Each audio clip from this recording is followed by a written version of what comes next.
Today we're going to take a closer look at StageTop Express. Now StageTop Express has a completely different assembly system than the other StageTop tables. I'll go over how that connects in just a moment. If you'll notice, both the play tile and the frame are built into one piece. Now that makes assembly easier. It makes it possible so you can use less parts, but it does limit some of the customization you have. But if you're looking for a portable, temporary solution, StageTop Express is really the best offering that we have.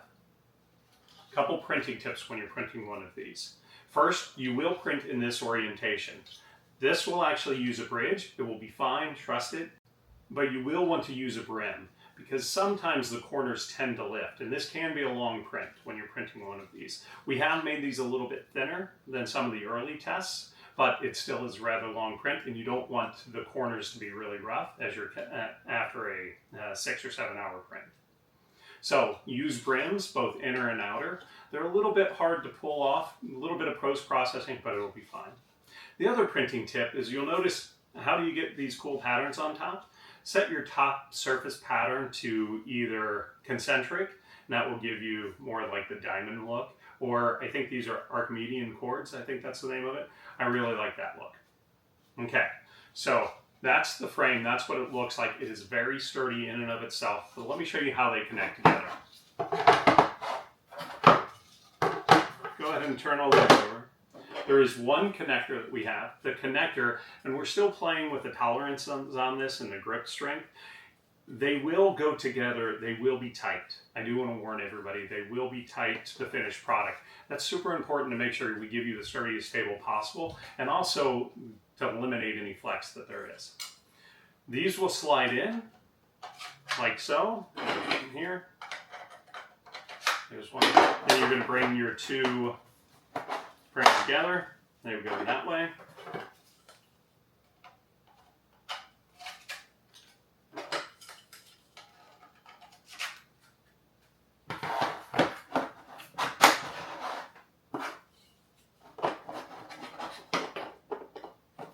And then we just connect the bottom. It's always a good idea to do rows first and then bring them together. It was a lot easier to navigate that way. Okay, now that we have that, we line it up, push it together. And that's all it takes. That's all it takes to make a very sturdy surface. You can tell there's very limited flex in here. We haven't even added on the rails. The rails make sure that they hold the frames together on the outside. I'll go ahead and start. It's always nice to start with a corner. Corners are really just decorative. They don't actually hold it together, but they do make it look nice.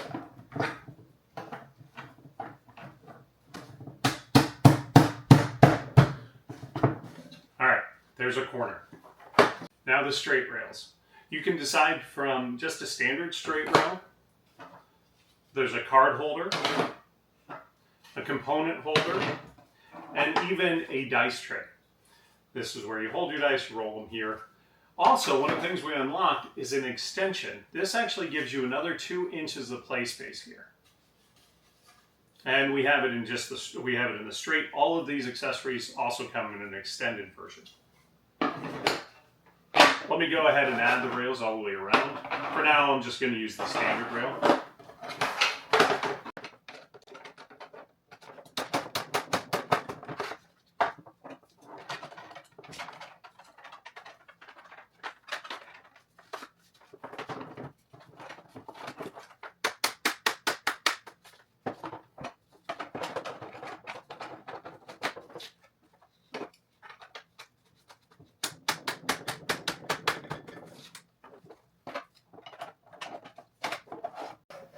On the end here, let's go ahead and add the card holder.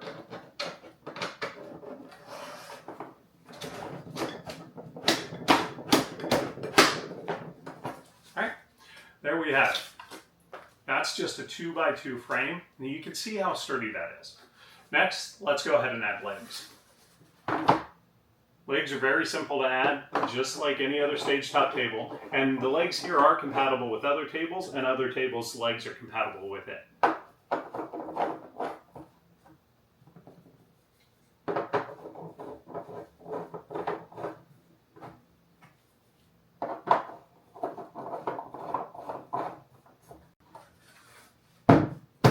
And there we have a table. Now, to show how sturdy that table is, right here is the weak spot, right in the middle. We can actually, it's not going to flex at all. The other thing you may have noticed, the legs themselves. What I have in here now are TPU printed feet that screw in the bottom. Yes, you can put other feet. These are the new feet that we're actually testing. They're probably a little bit bigger than what the final feet will look like in terms of just size. We're still playing with that. One of our testers, Ken, did a good job noticing that these on their own, they would tend to break if you really cranked on them. We want to make sure it holds up pretty tight. But there's a trade-off between how much it can hold up and then how much extra material it takes to print. So we're going to tweak it a little bit more, and then when we get the final, we'll have it fixed before we release. All right. So you can put those in there. It'll add additional height to the table. I will say you don't want to go over 2 legs. It starts getting wobbly very quickly, so keep that in mind. But you do have that option. All right, I'm going to clean this up, put this away, and then we're going to talk about Tired Timmy. And we're back. So the first question on your mind is probably, what's a Tired Timmy? Well, we feel like Susan's got a bad rap all these years, so instead of Lazy Susan, we call it Tired Timmy. Whatever you want to call it, it's a turntable. Now, it's important to point out that a turntable requires additional hardware. We've tried to steer away from requiring hardware for our tables, but this time we just had to. We couldn't get the movement down that we wanted without it. There are 2 pieces, both are easily found. One is a ball bearing, and the other is a 1-inch caster wheel. We will provide the links to both of these. Both are easily found on Amazon. Okay, so let's go over the assembly. The first thing you're going to want to do is actually print this little ring here. You can call it a base ring. You're going to want to print it in TPU. And while other times TPU is optional, this is really required because this actually makes sure that it grips onto the surface that's underneath it. After you print it, you will simply line it up to the base, push it into place, make sure each one is seated. There you go. That's step 1. Now we're going to take the bearings. You're going to need 10 of them, and you're going to put them on each of the stems.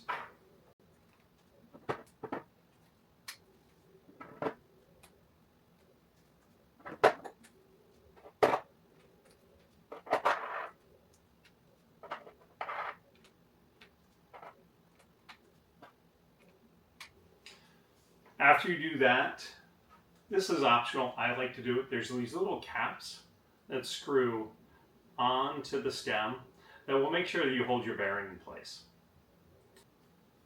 So I'm going to go ahead and put all the stems in place.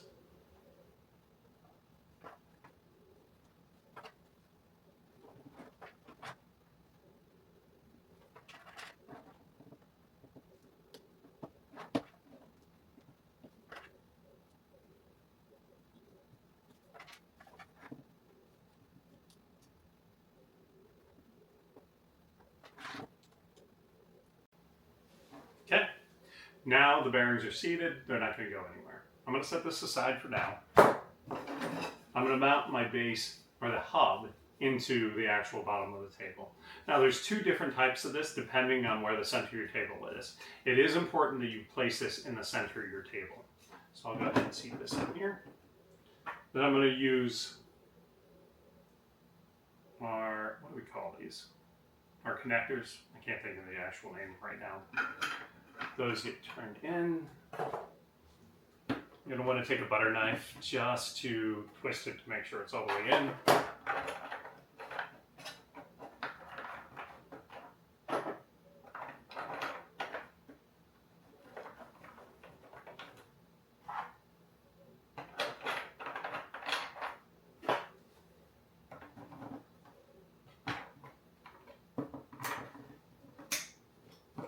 All right, so that's in place.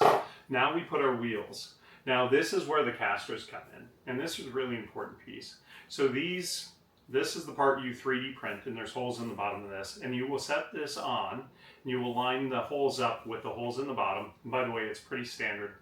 These are standard casters. The holes are typically in the same place. Out of all the different brands I've ordered, tested, they've all been the same. You will line this up. You get two types of connectors with this.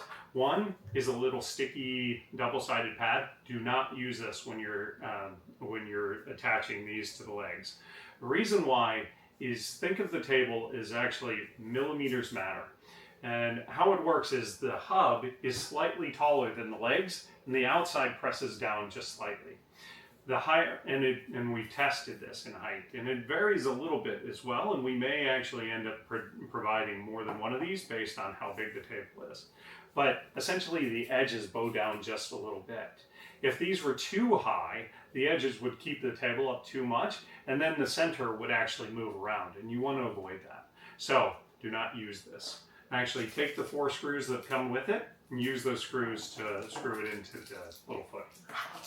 For this, you don't need this many. You could actually just have one in each corner. I like to go ahead and put one in every spot, just because it makes sure that that the table doesn't, there's no spot that dips down or tips.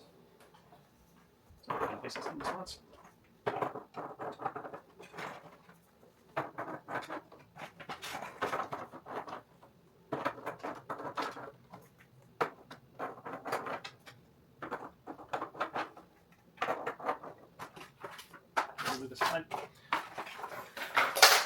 Now this is a 4x4 table, or yes, a 4x4 StageTop Express, and it takes up a good bit of room. I'm actually using 2 of the medium-sized lac tables here pressed together because you need that room when it turns it around. So now this goes in the center where you center your surface, and what will happen is this will actually sit on it just like this, and that's going to create the turn. Let me show you.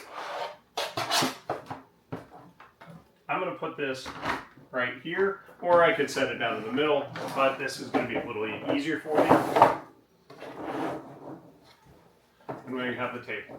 And you'll notice I can move it with force, but it tends to stay in place. And now when I go